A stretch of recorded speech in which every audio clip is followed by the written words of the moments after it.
అందరికీ నమస్కారం అండి. ఈరోజు మనం చేయబోతున్న వీడియో ఏంటంటే క్లాస్ 6 బాల్నెస్ అలాంటి వాళ్ళకి ట్రాన్స్ప్లాంటేషన్ చేయొచ్చా, ఒకవేళ చేస్తే వాళ్ళకి ఎటువంటి ప్రోటోకాల్స్ మనం ఫాలో అవ్వాల్సి ఉంటుంది, అంటే పేషెంట్ సైడ్ ఎటువంటి ప్రికాషన్స్ తీసుకోవాలి, సర్జన్ సైడ్ ఎటువంటి ప్రికాషన్స్ తీసుకోవాలి, అక్కడ ఏ ప్రోటోకాల్స్ ఫాలో అయితే వాళ్ళకి సాటిస్ఫాక్టరీ రిజల్ట్స్ తీసుకురావచ్చు అనే దాని మీద ఒక ప్రాక్టికల్ వీడియో అయితే చేయడం జరిగింది. ఈ వీడియో ఎండ్ వరకు చూస్తే మీకు ఇటువంటి కేసుకి ఏ విధంగా రిజల్ట్స్ తీసుకురావచ్చు, ఏ విధంగా మనం ప్రోటోకాల్స్ ఫాలో అవ్వాలనే విషయం మీద మీకు కొద్దిగా క్లారిటీ అయితే వస్తుంది. ఈ వీడియో నేను చేయడానికి ఆల్మోస్ట్ నాకు మోర్ దాన్ 14-15 months అయితే పట్టిందండి. ఎందుకంటే I'm very thankful to this patient. ఎందుకంటే చాలామంది పేషెంట్ చూపించడానికి కూడా ఒప్పుకోకపోవచ్చు. I'm very thankful to this patient. And ఇంకోటి ఏంటంటే ఈ వీడియో ఎండ్ వరకు చూడండి, ఎందుకంటే ఫస్ట్ టైం కన్సల్టేషన్ దగ్గర నుంచి ఫస్ట్ ట్రాన్స్ప్లాంట్ రిజల్ట్స్, తర్వాత రివ్యూ, సెకండ్ ట్రాన్స్ప్లాంట్ రిజల్ట్స్, ఇదంతా చేయడానికి, రికార్డు చేయడానికి, డేటా పెట్టుకోవడానికి చాలా టైం అయితే తీసుకుంది. మోర్ దాన్ 13-14 months తీసుకుంది. సో అదేవిధంగా ఇది నా ఒక్కని ఎఫర్టే కాదు, మా టీం అందరిది, ప్లస్ ఈ పేషెంట్కి అయితే ప్రత్యేకంగా నేను థ్యాంక్స్ చెప్తున్నాను. సో ఈ వీడియో ఎండ్ వరకు చూస్తే మీకు ఒక క్లారిటీ వస్తుంది, ఎందుకు ఇటువంటి పేషెంట్స్కి సెకండ్ టైం చేయాలి, ఎందుకు ఏం స్టెప్స్ తీసుకోవాలి, ఏ స్టెప్స్ ఇంపార్టెంట్ అని చెప్పేసి మీకు అర్థమవుతుందనే ఉద్దేశంతో ఈ వీడియో చేయడం జరిగింది.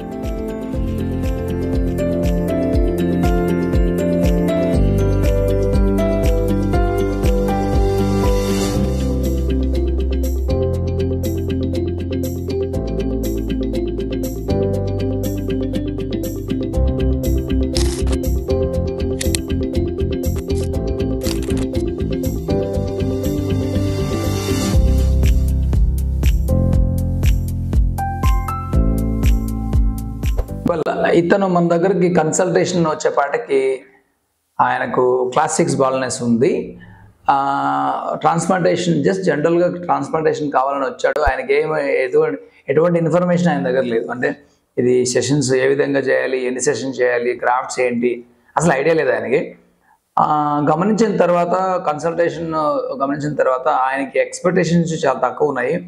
తర్వాత బ్యాక్ సైడ్ డోనర్ చూస్తే అసలు అది యావరేజ్ డోనర్ అని చెప్పొచ్చు. సో పేషెంట్ అయితే మోటివేటెడ్గా ఉన్నాడు ట్రాన్స్ప్లాంట్ చేసుకుందామని. సో ఇటువంటి కేసులో మనం కొన్ని ప్రికాషన్స్ తీసుకొని ట్రాన్స్ప్లాంటేషన్ డిజైన్ కావచ్చు, ట్రాన్స్ప్లాంటేషన్ నంబర్ ఆఫ్ సెషన్స్ కావచ్చు చేస్తే రిజల్ట్స్ మనం సూపర్గా తీసుకురావచ్చు. అయితే ఇక్కడ ఎక్కడ తప్పు జరుగుతుందంటే, ఇటువంటి కేసెస్లో మనకు ఆల్రెడీ డోనర్ ఏరియా తక్కువ ఉన్నప్పుడు చాలా ప్లాన్డ్గా మనం డిజైన్ చేసుకోవాల్సి ఉంటుంది. ఆ విధంగా కాకుండా మనకి ఇష్టం వచ్చిన చోట ఎయిర్ పెట్టుకుంటే డెఫినెట్గా ఫెయిల్యూర్ అవుతుంది. అంటే ఇక్కడ basic number 1 point, important point ఏంటంటే మనకు డోనరు, రెండవది పేషెంట్ మోటివేషన్. ఈ పేషెంట్ కన్సల్టేషన్ చూసిన తర్వాత నేను ఫస్ట్ ప్లాన్ ఏం చేశానంటే, ఫస్ట్ మనము ప్రయారిటీ ఏరియా అంటే పైన మిడ్ స్కాల్ప్ ఏరియాలో కొద్దిగా ఇంప్లాంట్ చేస్తాము, హెయిర్ లైన్ కింది కూడా తీసుకోము అని చెప్పడం జరిగింది. తర్వాత క్రౌన్ ఏరియాలో చేయమని చెప్పాను. క్రౌన్ ఏరియా కంపల్సరీగా సెకండ్ టైం రావచ్చు, లేకపోతే మూడోసారి కూడా రావచ్చు. ఇంకోటి మధ్యలో మెడికేషన్స్, మల్టీవైటమిన్ థెరపీ తీసుకోవాలి. ఎందుకంటే ఆయనకి బ్యాక్ సైడ్ డోనర్ చాలా తక్కువ ఉంది. అంటే ఇక్కడ స్టెరాయిడ్స్ కానీ ఫినెస్ట్రైడ్, మినాక్సిడిల్ అవన్నీ పక్కన పెడితే only multivitamin therapy, minoxidil and finasteride only for 4 months ఇచ్చాము. సో ఇవన్నీ ఆయన మోటివేటెడ్ అయిన తర్వాతనే నాకు ఓకే, సెకండ్ టైం అయినా వస్తా, థర్డ్ టైం అయినా వస్తా, సో నాకు ఐ వాంట్ ద బెస్ట్ అన్నప్పుడు ఈ కేసు తీసుకోవడం జరిగింది. ఇక్కడ ఇతనికి మనం గమనించాల్సిన విషయాలు ఏంటంటే, క్లాస్ 6 బాల్నెస్ కంప్లీట్గా హెయిర్ లాస్, ఎక్కడ కూడా హెయిర్ లేదు ఆయనకి. మీరు గమనిస్తే ఎక్కడెక్కడ ఫ్రంట్ కానీ మిడ్ స్కాల్ప్, క్రౌన్లో హెయిర్ అయితే కంప్లీట్గా లాస్ అయింది. వెనకాల మనకు డోనర్ ఏరియాలో మాత్రం యావరేజ్ హెయిర్ అయితే ఉంది. సో ఇది మనకున్న ఛాలెంజింగ్. రెండవది ఏంటంటే, అడ్వాంటేజ్ ఏంటంటే, patient is capable of coming once కానీ ట్వైస్ కానీ, అట్లా ఒకసారి కానీ 2 సార్లు కానీ మోటివేటెడ్గా ఉండడం చాలా ఇంపార్టెంట్. మూడవది, సర్జన్ ఏదైతే ప్లాన్ రికమెండ్ చేశాడో ఈజ్ ఓకే విత్ దట్. అంటే మంచి, నేను హెయిర్ లైన్ పైన ఎందుకు తీసుకున్నానని ఎక్స్ప్లెయిన్ చేయడం జరిగింది ఆయనకి. తర్వాత ఎందుకు yeah area first, yeah area second implant చేస్తాము ఎందుకని చెప్పి నేను సబ్స్టాన్షియేట్ చేసి రీజన్స్ చెప్పడం జరిగింది. సో ఆయన ఓకే అనడం వల్ల ఈ మూడు పాయింట్లు మీట్ అవ్వడం వల్ల కేసు ఇతన్ని ట్రాన్స్ప్లాంటేషన్ చేయడం జరిగింది. ఫస్ట్ సెషన్లో మనము అతనికి ఫ్రంటల్ ఏరియా హెయిర్ లైన్ మీరు గమనించవచ్చు, కొద్దిగా హయ్యర్ హెయిర్ లైన్ తీసుకున్నాము, ఎందుకంటే గ్రాఫ్ట్స్ మన దగ్గర లేవు కదా. సో అనవసరంగా ముందు వేస్ట్ చేయడం ఎందుకు అని చెప్పేసి మనం ముందర హెయిర్ లైన్ కొద్దిగా పైన తీసుకోవడం జరిగింది. తర్వాత మిడ్ స్కాల్ప్లో మనం ఎక్కువ డెన్సిటీ, ఆ ఫ్రంటల్ ఫోర్లాక్లో ఎక్కువ డెన్సిటీ ఇస్తే మనకు చూడడానికి 80 to 90% అపీరెన్స్ చేంజ్ అయితే వస్తుంది. చాలామందికి అది తెలియదు. అది తెలియకుండా ఎక్కడ ముందు కావాలా సైడ్ కావాలా అంటారు. అది అవసరం లేదు. ఆ విధంగా చేస్తే ఫెయిల్ అవుతుంది. కాబట్టి ఈ విధమైన ప్లాన్ ఆయనకి మనం ఇంప్లిమెంట్ చేయడం జరిగింది. ఆ విధంగా ఇంప్లాంట్ చేసి మనం పంపించిన తర్వాత సో సెకండ్ సెషన్ మన మైండ్లో ప్లాన్ అయితే ఉంది, అతనికి ఉంది. సో ఫస్ట్ సెషన్ మనకు వచ్చిన గ్రాఫ్ట్స్ మొత్తాన్ని ఫ్రంట్ సైడ్ ఫ్రంటల్ ఫోర్లాక్ ఏరియా కావచ్చు, మిడ్ స్కాల్ప్ కావచ్చు, ఆల్మోస్ట్ 60 to 65, 70% వరకు మనం కవర్ చేయడం జరిగింది. సో అది మన ఫస్ట్ టైం జరిగిన ట్రాన్స్ప్లాంటేషన్లో గుర్తుంచుకోదగ్గ విషయం అన్నమాట. ఫస్ట్ రిజల్ట్స్ వచ్చేపాటికి ఆల్మోస్ట్ 8 months ఫస్ట్ సెషన్ తర్వాత, ఈ మధ్యలో ఆయనకి నేను multivitamin therapy 4 months to 6 months minoxidil usage 5% minoxidil, finasteride మ్యాండేటరీగా అయితే ఇవ్వలేదు, కానీ ఆయన అయితే వారానికి 2 సార్లు వాడాడు, ఓన్లీ ఫర్ 3.5 months. తర్వాత అయితే ఫినెస్ట్రైడ్ కూడా ఇవ్వలేదు ఆయనకి. సో మల్టీవైటమిన్ థెరపీ ఇచ్చాం, బయోటిన్, ఒమేగా, సో ఇలాంటివి కొన్ని మల్టీవైటమిన్స్ లిస్ట్ ఆయనకి ఇచ్చి వాడడం చెప్పడం జరిగింది. సో 8 months మీరు రిజల్ట్స్ చూసేప్పటికి kind of best results for 1 session ఆయనకు వచ్చిందనమాట. సో ఇక్కడ మనకు డెఫినెట్గా ఇప్పుడు ఫస్ట్ సెషన్లో మేమైతే ఏదైతే అనుకున్నామో ఆ విధంగా టార్గెట్ రీచ్ అయ్యామన్నట్టు. అంటే చూసిన వెంటనే బాల్నెస్ అపియరెన్స్ చేంజ్ అయ్యింది, చూడడానికి చాలా బాగున్నాడు, కాన్ఫిడెన్స్ లెవెల్స్ బ్యాక్ వచ్చాయి. సో ఇప్పుడు ఏంటి, సెకండ్ సెషన్లో మనం క్రౌన్ ఎక్కడైతే ఫస్ట్ సెషన్లో చేయలేదో అక్కడ మనం సెకండ్ సెషన్ చేయాలి. అదేవిధంగా సెకండ్ సెషన్ గురించి మాట్లాడేటప్పుడు ఆయనకు వచ్చిన ఇంకొక ఐడియా ఏంటంటే హెయిర్ లైన్ కొద్దిగా ముందు పెట్టుకోవచ్చా అంటే ఎస్, హ్యాపీగా పెట్టవచ్చు.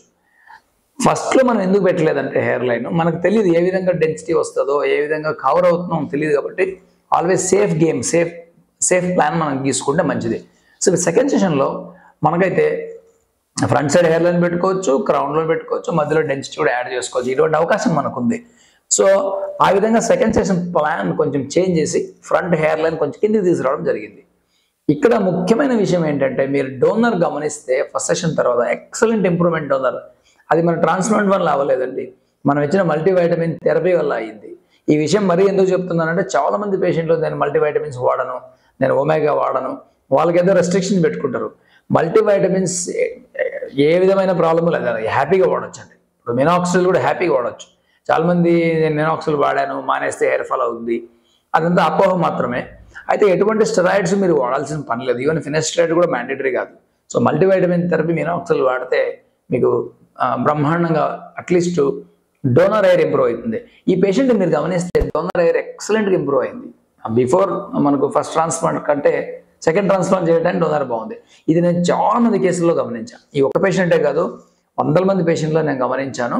అదైతే చాలా important point to be noted. కొంతమందికి డోనర్ తక్కువ ఉన్న వాళ్ళకి మల్టీవైటమిన్ థెరపీ తీసుకుని తర్వాత ట్రాన్స్ప్లాంట్కి వెళ్తే ఇంకా బాగా డెన్సిటీ వస్తుంది. సో డోనర్లో మనకి మంచి క్వాలిటీ గ్రాఫ్ట్స్ సెకండ్ టైం కూడా దొరికినాయి. సెకండ్ టైం మనం అనుకున్న విధంగానే క్రౌన్ ఏరియాలో ఇంప్లాంట్ చేసాము. హెయిర్ లైన్ ఆల్మోస్ట్ 1.5-2 centimeters కిందికి తీసుకురావడం జరిగింది. పేషెంట్ కోరిక మేరకు. అది కాకుండా ఫస్ట్ టైం రిజల్ట్స్ బాగా వచ్చింది కాబట్టి చేయొచ్చు అనే ఉద్దేశంలో చేసాం. సో సెకండ్ సెషన్ కూడా చాలా బాగా అయింది ఆయనకి. ఓవరాల్గా 2 సెషన్లకి అప్రాక్సిమేట్లీ మనం ఒక 6,500 గ్రాఫ్ట్స్ వరకు ఇంప్లాంట్ చేసి ఉంటాము, 6,500 గ్రాఫ్ట్స్ వరకు ఇంప్లాంట్ చేసి ఉంటాము. సో సెకండ్ సెషన్ సేమ్ తర్వాత కూడా మల్టీవైటమిన్ థెరపీ మళ్ళీ ఒక 3 months ఇచ్చాను. వేరే స్టెరాయిడ్స్ కానీ లేకపోతే ఫినెస్ట్రైడ్ కానీ ఇవ్వలేదు, ఓన్లీ మల్టీవైటమిన్ థెరపీ ప్లస్ మినాక్సిల్ మాత్రమే. మినాక్సిల్ 5% డైలీ వన్స్ కానీ ట్వైస్ కానీ అదంతా వాడేసి మన దగ్గరికి తర్వాత మళ్ళీ ఒక 8 months తర్వాత రివ్యూ చేయడం జరిగింది. ఇక్కడ సెకండ్ సెషన్ 8 months తర్వాత వచ్చేపాటికే మ్యాసివ్ ఇంప్రూవ్మెంట్ అయితే వచ్చిందండి ఆయనకి. ఎందుకంటే ఫ్రంట్ హెయిర్ లైన్ మళ్ళీ ఎక్స్టెండ్ చేసాం, చాలా బాగా వచ్చింది. మధ్య స్కాల్ప్లో కొన్ని గ్రాఫ్ట్స్ పెట్టాము, డెన్సిటీ బాగా ఇంప్రూవ్ అయింది. ఈసారి మనం ఫ్రంటల్ హెయిర్ లైన్ క్రౌన్లో ఎక్కువ ఇంపార్టెన్స్ ఇచ్చాము, మధ్య స్కాల్ప్లో చాలా తక్కువ గ్రాఫ్ట్లు పెట్టాము. ఎందుకంటే ఆయన ఫ్రంట్ హెయిర్ లైన్ ఎక్స్టెండ్ చేసుకోవడం వల్ల కొన్ని అయితే గ్రాఫ్ట్స్ మనం ఫ్రంట్లో వాడడం జరిగింది. మీరు గమనిస్తే ఆ క్వాలిటీ ఆఫ్ ట్రాన్స్ప్లాంట్ ఎక్సలెంట్ అండి. ఎందుకంటే చాలా న్యాచురల్గా ఎవరు కూడా ఆయన బంధువులు కానీ ఫ్రెండ్స్ కానీ ఆఫీస్లో పనిచేసే ఎవరు గుర్తుపట్టలేదు. మామూలుగా ట్రాన్స్ప్లాంట్లు అందరూ చేస్తే ఎరెక్ట్గా ఉండడము, దూకోవడానికి కర్లీగా ఉండడము, లేకపోతే అది మ్యాచ్ అవ్వదు, ఆ విధంగా ఉంటాయి. అలా కాకుండా ఈ క్వాలిటీ ట్రాన్స్ప్లాంట్ అంటే ఏంటి అని చెప్తున్నా. అంటే అసలు ఎవరికి కూడా తెలియకూడదు. ఆయన దూకున్నప్పుడు కానీ బ్యాక్ సైడ్ మీరు క్రౌన్లో చూసి గమనిస్తే క్రౌన్లో మనకు సుడి ఉంటుంది. ఆ సుడి ఏ విధంగా ఉంటుందో ఆయనకు అదే విధంగా మనం క్రియేట్ చేయాలి. మళ్ళీ వెనకాల మీరు దూనప్పుడు చూడండి అసలు నీట్గా బ్లెండ్ అయింది. ఆ విధంగా బ్లెండ్ అవ్వ చాలా మంది క్రౌన్లో స్ట్రైట్గా హెయిర్ పెట్టేస్తారు. అసలు బాగోదు. చూస్తే దూరం నుంచి 1/2 కిలోమీటర్ దూరం నుంచి చూస్తే తెలిసిపోతుంది ట్రాన్స్ప్లాంట్ అని. ఆ విధంగా కాకుండా ఈ పేషెంట్కి చాలా నీట్గా, అంటే ఇది క్వాలిటీ ట్రాన్స్ప్లాంట్ అని చెప్తున్నా. So each and every graft మనం ఇంప్లాంట్ చేసేటప్పుడు కావచ్చు, స్లిట్స్ పెట్టేటప్పుడు కావచ్చు, ఈచ్ అండ్ ఎవ్రీ స్లిట్ క్రౌన్లో యాంగులేషన్ వేరే ఉంటుంది, డెప్త్ వేరే ఉంటుంది, ఓరియంటేషన్ వేరే ఉంటుంది. అందువల్ల ఆయనకు న్యాచురల్ అంటే న్యాచురల్, అంత న్యాచురల్గా తీసుకురాగలిగిన రిజల్ట్స్. ఇక్కడ మనం గమనించాల్సిన విషయం ఏంటంటే ఇటువంటి పేషెంట్ క్లాస్ 6 బాల్నెస్ ఉన్న వాళ్ళకి కొద్దిమందికి 2 సెషన్స్ అవసరమైతే, కొద్దిమందికి 3 సెషన్స్ కూడా అవసరం, 3 సెషన్లు కూడా అవసరం అవుతాయి. అది గమనించాలి. ఎందుకంటే ఇతనికి హై హెయిర్ లైన్ తీసుకోవడం వల్ల కొద్దిగా మనకు డెన్సిటీ ఉన్న దాంట్లో తర్వాత మనము డోనర్ ఇంప్రూవ్ చేసి సెకండ్ టైం చేయడం వల్ల కవర్ అయింది. అందరికీ ఆ విధంగా కవర్ కాకపోవచ్చు, ఇంకో సెషన్ కూడా చేసే అవకాశం ఉండొచ్చు. సో ఒక్కొక్క పేషెంట్కి ఒక్కొక్క రకంగా ఉంటుందన్నమాట. ఈ పేషెంట్కి అయితే 2 టైమ్స్ మనం చేయడం జరిగింది. ఇప్పుడు బ్యాక్ సైడ్ మీరు గమనిస్తే మళ్ళీ కూడా డోనర్ డ్యామేజ్ అవ్వలేదు. అంటే ఈ పేషెంట్లో ముఖ్యమైన విషయాలు గమనించాల్సింది ఏంటంటే న్యాచురల్గా బ్లెండ్ అయింది, ఎవరికి కూడా ట్రాన్స్ప్లాంట్ అని తెలియదు. రెండోది బ్యాక్ సైడ్ డోనర్ డ్యామేజ్ అవ్వలేదు. పైన మూడవది మీరు సుడిలో గమనిస్తే సుడి ఏ విధంగా యాంగులేషన్స్ మనకు ఉంటాయో అదే విధంగా ఆయనకు ఉందన్నమాట. ఫ్రంట్ కూడా హెయిర్ లైన్ మీరు గమనిస్తే అసలు ఆర్టిఫిషియల్గా లేకుండా చాలా న్యాచురల్గా ఉంది. ఈ 3 పాయింట్లు చాలా ఇంపార్టెంట్ క్వాలిటీ ట్రాన్స్ప్లాంట్లో. ఇవన్నీ చేయడం వలన ఈ పేషెంట్కి అయితే ఎక్సలెంట్ సూపర్ రిజల్ట్స్ అని చెప్పొచ్చు. అన్బిలీవబుల్. ఎందుకంటే ఆ పేషెంట్ కూడా మీరు అసలు ట్రాన్స్ప్లాంటేషన్ కన్సల్టేషన్కి వచ్చినప్పుడు ఎక్కువ చెప్పలేదు సార్, మీరు ఆల్మోస్ట్ ఊరికే జస్ట్ క్యాజువల్గా చేద్దామన్నారు, కానీ రిజల్ట్స్ ఈ విధంగా వస్తాయని చెప్పలేదు నాకు. ఐఎమ్ సో హ్యాపీ అని చెప్పాడు. ఎందుకంటే సర్జన్ అన్నాక ఎక్కువ ప్రామిస్ చేయకుండా ఎక్కువ వర్క్ చేయడం బెటర్ అనేది నా ఉద్దేశము. సో ఇటువంటి పేషెంట్స్ మంచిగా ప్లాన్ చేసుకొని మంచి డిజైన్, ఇక్కడ hair transplant design, hair transplant quality అన్నీ కలిస్తేనే మంచి రిజల్ట్స్ రావడం జరిగిందండి. లేకుంటే ఉత్త గ్రాఫ్ట్స్ పెడితే మనకు రిజల్ట్స్ రావు. అందువల్ల ఈచ్ పేషెంట్ డిఫరెంట్ సెనారియోస్ ఉంటాయి. వాళ్ళు గమనించి మంచి సర్జన్ దగ్గరికి పోయి కన్సల్టేషన్ తీసుకొని టైం స్పెండ్ చేసిన తర్వాతనే మీ హెయిర్ ట్రాన్స్ప్లాంటేషన్ డిసైడ్ చేసుకోవడం చాలా మంచిదని నా ఉద్దేశం. కన్క్లూజన్ ఏంటంటే చాలామంది ఇప్పుడు హెయిర్ ట్రాన్స్ప్లాంటేషన్స్ ఎంక్వైరీస్ ఎలా ఉంటాయంటే 200-300 మంది ఎంక్వైరీ చేస్తే ఎవరో ఒక్కరు ఇద్దరు ట్రాన్స్ప్లాంట్ చేసుకుంటారండి. ఎందుకు ఇలా జరుగుతుందంటే వాళ్ళు బయట ఇంటర్నెట్లో చూసినప్పుడు ఎక్కడో 25,000కు 30,000కు 10 రూపాయలకు 20 రూపాయలకు గ్రాఫ్ట్లు చేస్తారనే ఉద్దేశంలో సెర్చ్ చేస్తున్నారు. ఆ విధంగా మీరు ట్రాన్స్ప్లాంటేషన్ క్లినిక్ సెర్చ్ చేస్తే మీకు ఎప్పుడూ రిజల్ట్స్ రావు, ఎప్పుడు కూడా రావు. So first of all class 6 baldness అన్నప్పుడు లార్జ్ ఏరియా, మంచి సర్జన్స్ ప్లాన్ చేయకపోతే మీకు ట్రీట్మెంట్లో రిజల్ట్స్ రాదు. నెంబర్ 2 సెకండ్ సెషన్ చేయకుండా ఏ సర్జన్ ఏం చేయలేడు. సో నెంబర్ 3 క్వాలిటీ ఏంటంటే natural hair line, donor damage అవ్వకూడదు, యాంగులేషన్స్ బాగుండకూడదు. ఈ పేషెంట్కి ఫస్ట్లో హెయిర్ లైన్ కింద తీసుకుంటే మనం టోటల్గా ఫ్లాప్ అయ్యేది. మీరు గమనించాలి, ఇతని ఏజ్ అరౌండ్ 36 ఇయర్స్. సో అటువంటి ఆయనకి ఏ విధంగా మ్యాచ్ అవుతుంది అనే విషయాన్ని మనం డెఫినెట్గా గమనించిన తర్వాతనే, డెసిషన్ తీసుకున్న తర్వాతనే ట్రాన్స్ప్లాంటేషన్ ఇంప్లిమెంట్ చేస్తాం. అందరికీ ట్రాన్స్ప్లాంట్ సేమ్ కాదు. మీ పేషెంట్ మీ కేసుకి ఏ విధంగా సూట్ అవుతుందని మేము డిసైడ్ చేసిన తర్వాతనే మీకు అప్రాక్సిమేట్ ఒక ఐడియా చెప్పగలుగుతాం అనమాట. సో ఫస్ట్ పాయింట్ ఏంటి, పేషెంట్కి మోటివేషన్ ఉండాలి. మంచి సర్జన్ దగ్గరికి వెళ్ళాలి, మంచి క్లినిక్కి వెళ్ళాలి, మంచి క్వాలిటీ ట్రాన్స్ప్లాంట్ చేసుకోవాలనే మోటివేషన్ లేకపోతే రిజల్ట్స్ తీసుకురాలేము.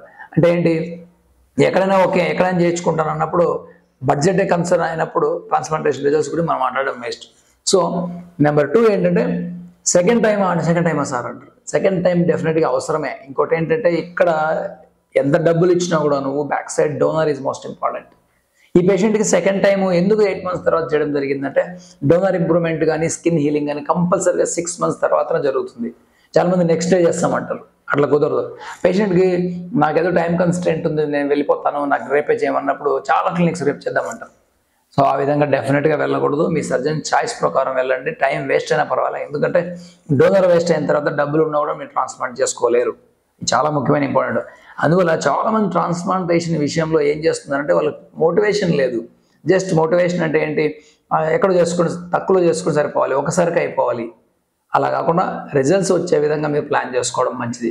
ట్రాన్స్ప్లాంట్ అర్జెంట్ సర్జరీ కాదు కాబట్టి ఇప్పుడు కాకుండా నెక్స్ట్ ఇయర్ ఇంకొక నెక్స్ట్ ఇయర్ కూడా మనం చేసుకునే అవకాశం ఉంది కాబట్టి బెస్ట్ పర్సన్ దగ్గరికి వెళ్ళొచ్చు. అదే ఏదో గ్యాజెట్ వస్తువు కార్ అయితే ఎనీ టైం కొనుక్కోవచ్చు.